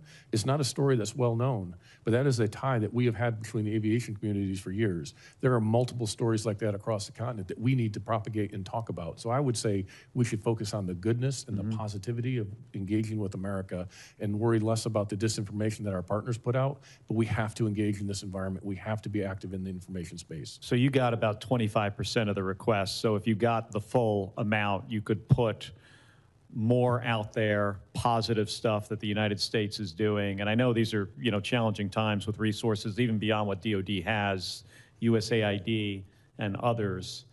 But do you think that would be sufficient to counter Chinese and Russian misinformation? Senator, I think information operations is one of the lower cost investments that we can make that have outsized return and help amplify the limited resources we have in the military side and highlight the benefits that those provide. And being able to talk about that broadly, I do think has outside proportion. So small investments can have a large impact. And this is an area of information where I think we can make a lot of gains, even despite our smaller physical presence, that can highlight the totality of what the United States brings. I 100% agree with you, General, and we should really look into getting you the resources you need to do this job. Thank you. Thank you. General Anderson, I 100% agree with you. Senator Gillibrand. Admiral Cooper, we had Secretary Hegseth here a week or so ago, and we did not get satisfactory answers about Iran. So what is your mission in Iran right now? Senator, with Epic Fury now formally ended per the President's notification, we shifted our mission to a blockade mission in the following day, and we're implementing that mission in accordance with international armed conflict. That's our main mission today, as well as to be ready for a broad range of contingencies. And do you feel that President Trump's declaration that we have obliterated all of Iran's capabilities and their nuclear program, is that accurate? Senator, I speak from a military perspective. We have significantly degraded their drone, missile, and naval capabilities. We've fractured their command and control. We've eliminated the large preponderance of their space program. They, by every measure, are degraded significantly across all measures of national power. So what's your exit strategy to end the conflict with Iran? Senator, that's a policy decision. And don't you have to offer the president various exit strategies so he knows how to get from A to B? Senator, consistent with my statutory obligations, I provided a broad range of options along with risks and mitigations through the Secretary. So given your current mission, how many more days, weeks, months, years are we going to be at war with Iran? Well, as we sit here today, we are in a ceasefire, and the way ahead will be determined by our policymakers. Well, currently, we are still spending $1 billion a day on this war with Iran. And I can tell you from my New York constituents, they're furious about it because $1 billion a day could be lowering their housing costs, lowering their food costs, lowering their health care costs, lowering the cost of everyday expenses that continue to go up because of the war in Iran. With the price of gas as high as it is, the price of diesel as high as it is, it means everything that they have to buy for their families is more expensive. So we expect from our military leaders a plan about why and how long we are going to be spending $1 billion a day, and I have not seen that plan or the why from President Trump or Secretary Hegseth. So I'm hoping, as the military person in charge of operations, that you have a plan to end this war and to stop spending $1 billion a day. Senator, we have a broad range of plans and contingencies consistent with my obligation to provide that advice, both the Secretary and the President. We've done so. Decisions will be made by our civilian leadership, and my job will be to execute them. The second concern I have, Admiral Cooper, is how we've prosecuted this war to date. We have data and information publicly available in publications like the New York Times that 22 schools have been hit, hospitals, dozens of hospitals have been hit. We have regulations. We have the law of war. We have human rights obligations. We have our own targeting requirements to avoid civilian harm and death. Have you been implementing all the laws that are required under current law to minimize civilian death? Senator, we have executed every operation consistent with the law of armed conflict. The subject of civilian casualties is a particular passion of mine. We pay attention to it. We follow all the procedures and have gone above and beyond to, in my case, personally warn the Iranian people of several instances during conflict where they were being potentially used as human targets. If they've been warned, how did we then bomb 22 schools? There's no indication that we have that has been corroborated. How many schools have we bombed? There is one active civilian casualty investigation from the 13,629 munitions. So how do you explain the publicly available information that 22 schools have been hit and multiple hospitals? There's no way that we can corroborate that. No indication of that whatsoever, Senator. There's no way you can corroborate or no indication of it? Which one? No indication. Well, the indication is what's publicly available. There is indication. Have you investigated those claims? We have not. Why have you not? If this is a passion of yours, if you believe that the civilian casualties are not consistent with the law of war and not consistent with human rights obligations that our military regularly follows with great pride and great diligence, why have you not investigated those allegations when they're publicly being made on the cover of the New York Times? I'll be happy to take a look at each instance. I would like a report. Will be able to do that. I would like a report from you, from your team, about whether there have been attacks that have resulted in the destruction of schools and hospitals. And if so, why?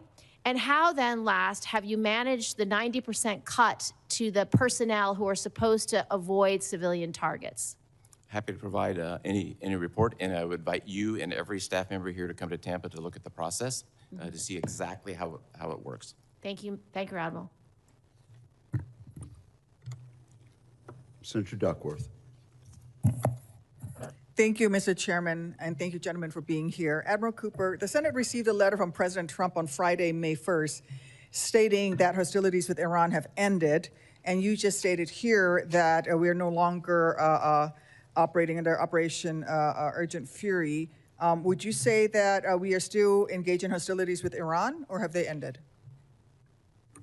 Consistent with the President's letter, those Epic Fury is complete. We are operating under international armed conflict rules in the implementation of the blockade. So are we engaged in hostilities with Iran, yes or no? We are not. We're in a ceasefire. The Strait of Hormuz remains blocked, right? You're engaged in a blockade, are you not? The blockade is against Iranian ports, commerce going in and coming out. It is the last thing we would want to do is blockade the Strait of Hormuz. And as we've seen in the last week, there have been instances of ships coming in and out, including our own. But under international law, a blockade is an act of war. So if you're actively blockading Iran, then you are engaged in we are currently in an act of war with Iran under international law.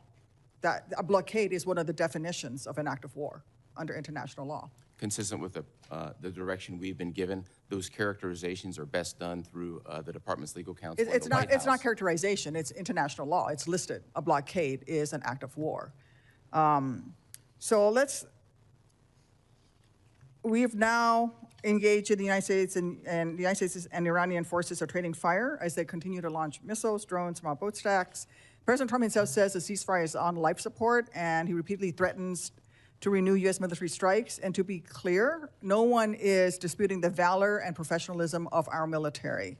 But the civilian leaders are abdicating their responsibility to craft a clear strategy, and service members and the American people are the ones who will suffer under this leadership vacuum. Admiral Cooper, before Operation Epic Fury began, what desired end state for the operation were you given by your civilian leadership?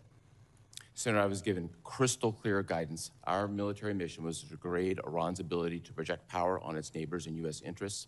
It included 3 specific objectives: degrade Iranian ballistic missiles and their defense industrial base, degrade their drones in the defense industrial base, degrade their Navy in the defense industrial base. All of those were achieved. as I've discussed. And because they were achieved, that's why the operation ended, or did the operation end because the president said, let's end operation? Operations commencing and ending are made by our civilian leadership, and not a military decision. Okay, well, that civilian leadership, President Trump has provided many possible end states in only 2 months, including in just 2 months, he said unconditional surrender and regime change in Iran, which have not happened. He's talked about, okay, operations will end when there's destruction of Iranian nuclear sites, allegedly already accomplished last summer under Operation Midnight Hammer. He has also said that Iran will never have nuclear weapons, which cannot be accomplished with only a bombing campaign. He said that his goal is to destroy the Iranian military forces and infrastructure completely, which the intelligence community assesses has not happened. And now, he said that it's a reopening of the Strait of Hormuz, which, as a reminder, was open before the war began. So if we don't know what we're fighting for, we certainly don't know how long we'll be fighting. Admiral Cooper, what have you been given? Have you been given any timeline for how long our forces will be in the Strait of Hormuz or near Iran or blockading Iran, whether by a timeline or a condition, an end state, for how long you'll be blockading Iran? Senator, I think it's important from a military perspective that my advice related to options be provided to both the Secretary and the President. We've done that. The decisions on timeline and execution are up to our civilian leadership. Okay. So you mentioned the Secretary of Defense, who only talks tactics, and a president who changes his strategy on social media multiple times a day. This is who's giving you the orders. Secretary Hegseth has touted the destruction of tens of thousands of targets across Iran. He said that Iran's air defenses are flattened, his words, and its industrial base overwhelmingly destroyed, and claims that Iran's Navy is at the bottom of the sea. Every metric that the Secretary offers is one of destruction, and destruction alone is not an end state, especially not with new public reporting that U.S. intelligence officials believe Iran has operational access to most of its missile capacity, and that Iran is clearly still capable of controlling the Strait of Hormuz. Americans are not safer, our service members are at risk, prices at home are higher, and Iran has more control over the Strait and global economy than it did before this whole thing started. The American people, our service members, deserve clear answers. What does done with the war look like, and how do we get there? We have no strategy. As we saw in Afghanistan, if you don't have a sound strategy, you keep doing tactics forever. This is not your fault, but this is where we are. And Admiral Cooper, have you been asked for your advice, and under what conditions would you advise deploying ground troops for any purpose in Iran? Senator, I think it would be inappropriate to talk about any contingency planning in this particular forum. It's my obligation as a combatant commander to provide a broad range of options through the Secretary and to the President. Can you answer that question for me in the SCIF at a later time? I'd be more than happy to talk about anything classified. All right. Yes, ma'am. Thank you. Thank you, Mr. Chairman. Senator Kelly. No further questions. Mark off, Senator Peters. Thank you, Mr. Chairman. Gentlemen, thank you both for being here. And I speak for myself, and I think everybody on this panel. We appreciate the incredible professionalism of the men and women in uniform and the job that they do every day with professionalism and heroism. And thank you for doing that. But we do have a number of questions about how we win this war and end it going forward. And those are usually political questions related to political leadership. The men and women in uniform execute those orders, and they have demonstrated that they're certainly the best in the world. But Admiral Cooper, you mentioned that the current mission right now is basically the U.S. blockade of Iranian ships or ships that are transiting the Straits of Hormuz to Iranian ports. That's in response to Iran basically effectively shutting down the Strait of Hormuz before that. As you know, experts across the political spectrum and multiple political administrations have all agreed that a war against Iran, Iran's first moves would be to mine the Straits of Hormuz to prevent tanker traffic. But despite these known risks and repeated claims that the DoD has planned, I'm sure you have plans. I've been to the War College. I've served in the Navy. There are no shortage of plans that we have. That you have plans to deal with the closing of the strait. We had 4 minesweepers that were stationed in the Middle East, were just retired last year, and our remaining minesweepers were either stationed in Japan or not pre-positioned in the region. This is despite public reporting that we currently already have limited unmanned mine clearance capacity. And reports from the New York Times and Reuters has also indicated that Iran still has hundreds, if not thousands, of small boats that can lay mines or perform hit-and-run attacks on top of their existing land missiles and drones, which I'm sure they're building at a furious pace right now to restock what they have. And this is on top of existing land missiles and drones. The American people, as we all know, are already paying higher prices in the United States. Inflation is up as a result of chaotic tariffs that President Trump has put into place. And now, thanks to this war and the Straits closure, they're paying high gas prices that continue to rise as well, putting a strain on family budgets. Planning about the Straits closure. Why were the minesweepers not pre-positioned in the region when it had been publicly reported that we already have limited unmanned mine clearance capacities? When you have a plan, usually before you execute the plan, you make sure that all your assets are in place to actually execute that plan. So it's curious that those assets were not there. Why? Senator, I think best to talk specific tactics and operations in a classified environment. What I can say here is we did have sufficient and continue to have sufficient mine clearance capability in the theater. Because it happened to not be in those 4 vessels that were decommissioned after decades of service, I think is an interesting point. The support and the ability to conduct countermining comes in a lot of different flavors, best to discuss in a classified environment. And I don't mean to get into that. I understand that totally. You don't want to do it. But it's clear that there is a concern about mines. We aren't seeing ships go through there. Commercial companies do not want to go through the Straits. They're not going to put their ships at risk so they don't feel safe. To me, that speaks volumes as to whether or not it's safe, that there is a real concern there. And we know that the Iranians have significant capabilities to deal with that. You know, I asked a previous question related to strategy and really talked about von Clausewitz on war, which is, as you know, the seminal text on strategy that is taught in all the war colleges. And you know it better than I will ever know it. The concept of that is that in order to win a war, you've got to know the center of gravity of your enemy, and you have to be focused on able to neutralize that. What is the center of gravity in Iran? How are you planning? It's the kind of advice you would give a president. What is the center of gravity? What is the center of gravity? So I really would defer to our policymakers to determine what they view from a policy perspective as the center of gravity. From a military perspective, we're focused on achieving military objectives, which is exactly what our men and women have done, and they've done it extremely well.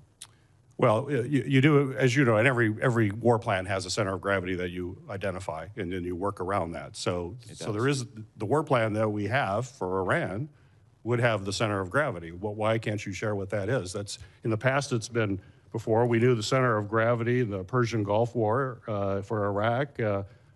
Colin Powell said it was the Republican Guard troops, Iraq's elite unit there. Obama administration in Afghanistan, Admiral Mike Mullen defined the center of gravity as building Afghan government support. They made this public. They weren't hiding the center of gravity, and our enemy knows what our center of gravity is, and we know what theirs is. There's no reason to keep that secret because the American people have a right to know what is it that we're trying to accomplish. Military plan that is put forward. Yes, sir. I agree. Forward. Yes, sir. I agree. Every war plan has a center of gravity, and those war plans are classified. I'd be more than happy to talk about it in a classified environment. Fair enough. Senator Rosen. Thank you, Chairman Wicker, and thank you, Admiral Cooper, General Anderson, for your service and your willingness to continue to serve our nation. Admiral Cooper, I want to talk about the International Stabilization Force. It's been publicly reported that CENTCOM is going to play a role in the proposed International Stabilization Force in Gaza. We'll just call it ISF going forward. Though many questions remain on what the ISF is, when it will be deployed, and how it will operate. So can you clarify the roles of the U.S. and CENTCOM in the ISF? Specifically, is the vision for CENTCOM to retain command and control, or is there a timeline and mechanism for transitioning oversight to a multinational or civilian-led structure? Senator, first, great to see you again, and thank you for the question. Our role can be simply defined as one of support right now. The International Stabilization Force commander, who's been Central. He has about 45 members of the Joint Force presently working for him. We're really at the infancy of forming that international stabilization force. Thus far, there have been 4 countries who've committed to provide forces. And so I think as we look to the future, I'd be happy to come back to you on what that looks like.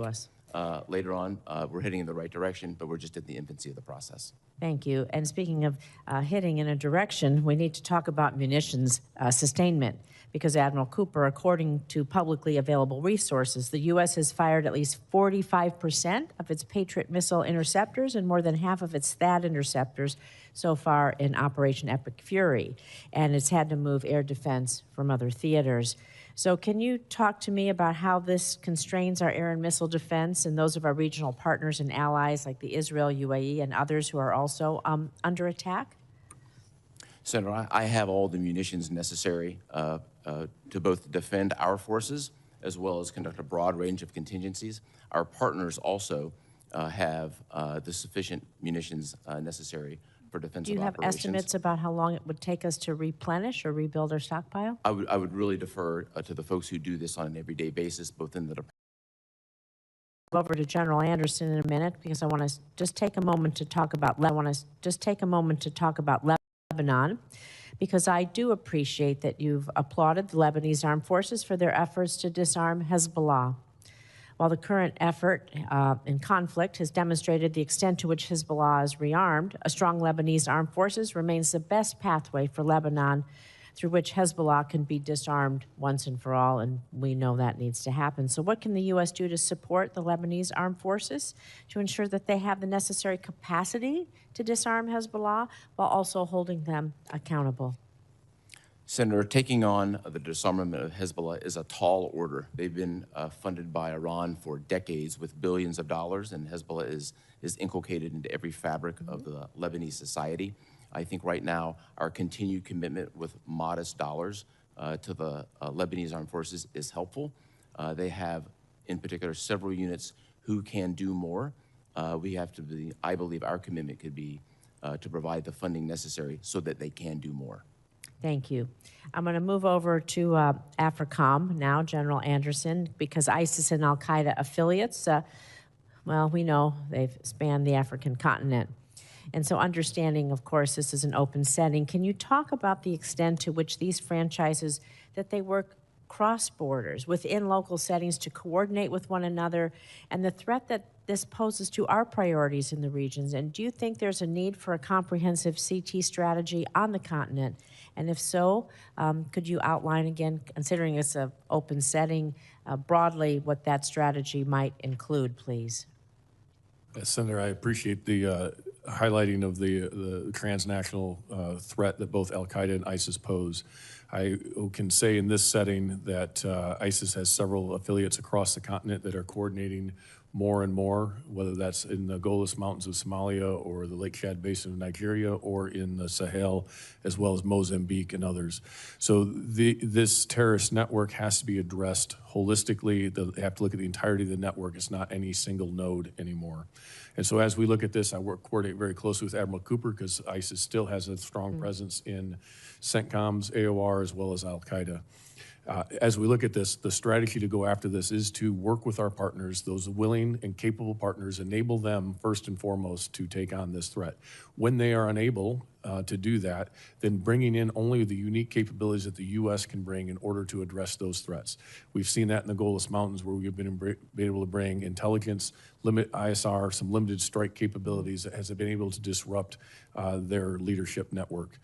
This needs to be applied across all of these areas. So investments in additional ISR, investments in expeditionary capabilities, such as in a float forward staging base like the Herschel Woody Williams, that allow us to move to the point of need at the time of need, and then the force protection requirements that are necessary to protect that force in the expeditionary area. And I would add not just the force protection as in the counter UAS and the integrated air missile defense, which are critical, but also investments in emerging technologies that allow austere medicine, forward medicine, remote medicine, automated CASEVAC. These types of things allow us to become more expeditionary in order to get after these critical threats, and only the critical threats that pose threat to the U.S., and then enable partners as able to address these common threats. So it is a multifaceted strategy. I could even go into more, I won't in this detail, but really maintaining the relationships and the engagements are equally important, and having that pragmatic approach, opening dialogue with the AES states and the Sahel again, addressing this with places like Algeria and Morocco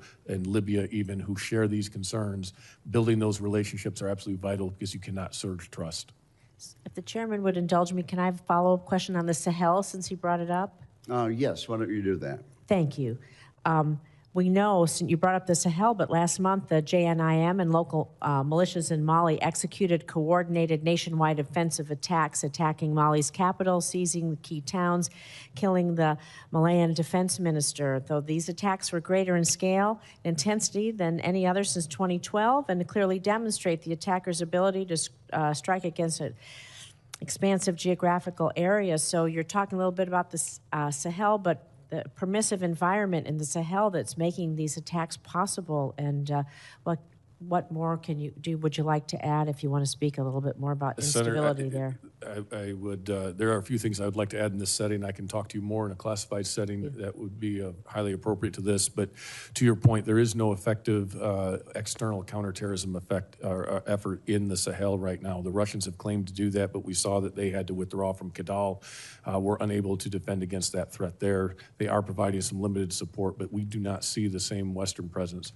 Because of that, then how do we enable the partners, the other nations that are there? How do we look at expeditionary capabilities again that we can result in this? One of the key areas that we would need some assistance with is the authorities and ability to bring in and experiment with emerging technologies, whether that's in the surveillance and ISR type of technologies or in other over-the-horizon type capabilities, like I mentioned with the medicine and others, in order to reach, when there is a threat that threatens the homeland, to be able to reach it and take care of it, but more importantly, continue to enable the partners to address the threats in their local areas, and a lot of that's through intelligence sharing. I would be happy in a classified environment to talk in more depth. Thank you. I appreciate that. Thank you, Admiral General. Thank you, Chairman Wicker. Thank you very much, Senator Rosen, and I'm glad you brought up Lebanon and Hezbollah. So I'm going to take another round, Admiral Cooper. And to stop me when I'm wrong, on March 2nd of this year, Hezbollah attacked Israel in response to Operation Epic Fury. Is that correct? That's correct, sir. According to Israel's foreign minister, Hezbollah has fired 10,000 missiles, rockets, and drones at Israel during the past 2 months. Is that correct? I believe that's correct, sir. And in response to these attacks, Israel initiated a ground offensive in southern Lebanon, aiming to create an uninhabited buffer zone along its northern border and to push Hezbollah north to the Latini River. Is that correct? That's correct, Senator. To enable this operation, the Israeli military ordered the evacuation of southern Lebanon, displacing over 1 million people, nearly 20% of Lebanon's population. That is also correct. I don't know that that number specifically is correct, but the concept of the evacuation is correct.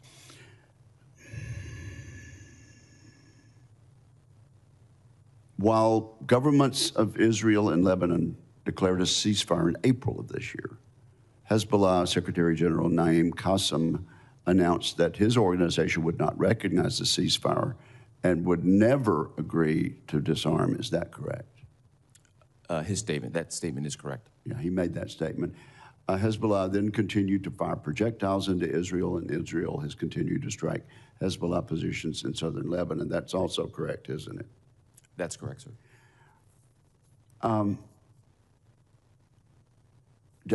And I think Senator Rosen would wholeheartedly agree with me that peace between Israel, and I can't ask questions to my friend and colleague, but I think we would both agree that peace between Israel and Lebanon would be a wonderful development, and a wonderful development for America and for Israel.